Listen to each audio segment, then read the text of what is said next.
So, hi guys, we're back for another look at some of the new plastics for Team Yankee. This time we're sticking with America.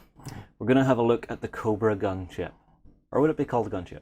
Yeah, it's definitely a gunship. Okay. Yeah. Well, what are we expecting to see from the Cobras? Because they are the counterpart to those Soviet Hinds, and the Americans have 4 of them. Yes, and they are different from the Hinds in regards they are hunter-killer. These guys sits behind some terrain, hovering, pops up, shoot off their toe-mounted tank missiles, knock something out, then pops down again and stay hidden. So, these are very much the aerial snipers of this game. It is, yeah. They are sneaky in a different way. Okay, so basically you need to watch for her Cobras hiding behind buildings. Yeah, definitely.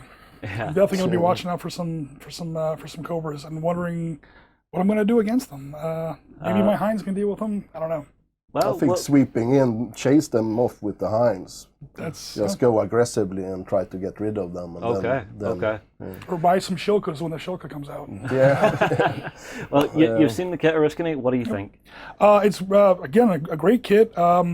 Best thing about it is that you look at it and right away you know it's a Cobra. It's got that extremely. We'll take a look at it later. I'll grab the sprue first, because that'll give us a nice look at the silhouette for this vehicle. So what I was saying a second ago is that when you put this model together and you put together these two halves of the fuselage, you get that really, in contrast to the Hind, that very, very thin fuselage. Yeah, well, the Hind just looks. I'm sorry to say it. The Hind looks a little bit fat. It is. It's a fat vehicle. It's a big, fat, ugly, brutal machine. But yeah, that's also what's lovable. And this is a how machine. the Cobra comes about is in Vietnam, they needed to put firepower on targets, so they tried to arm some of the Hueys, the regular UH-1 Hueys, and that wasn't really working because the plane they're not designed for that. So they basically started to build these.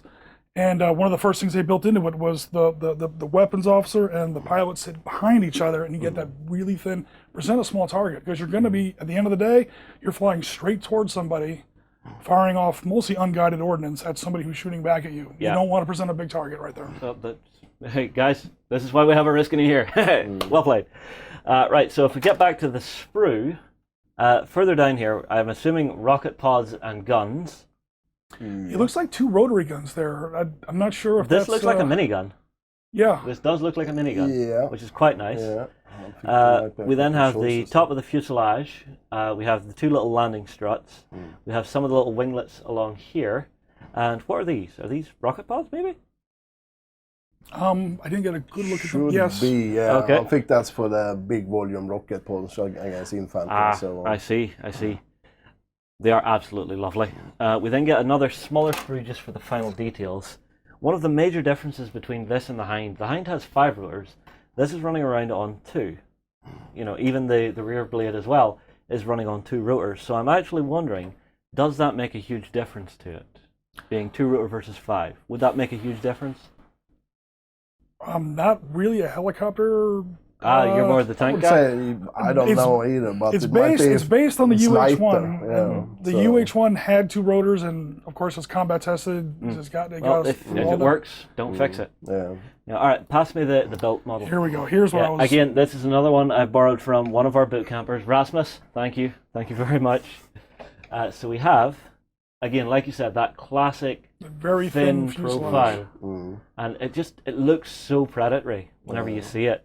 You know, it's a lovely, lovely little kit, and I'm really looking forward to seeing what happens with these versus the Hinds. Because if you can scare someone off with 6 Hinds, we'll see. But the question is, could 4 of these take out 6 Hinds?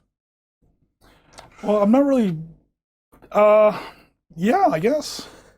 Yeah, they possibly these are can, ground but attack helicopters. it will be They're not really tough. supposed to fight each other. It will be a tough fight.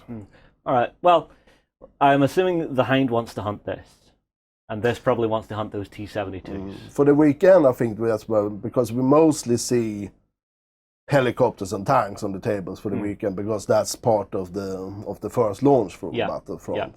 And so we have a tank duel and we have a helicopter duel going on this weekend. It will be very exciting to see how that goes. We have a little bit of infantry mixed in there on the American side just to balance things up a little bit. But what I love is even they can kill other big heavy stuff. They're not just running around going, we're men, we're fleshy, we're squishy, we can do nothing. No, they actually will have a purpose to run through in the game. In more modern games, infantry get very dangerous. Oh very yes, well, quickly. one guy with a little javelin, why not? Yep. Yeah. Okay, guys, that'll do us for having a look at the Cobra.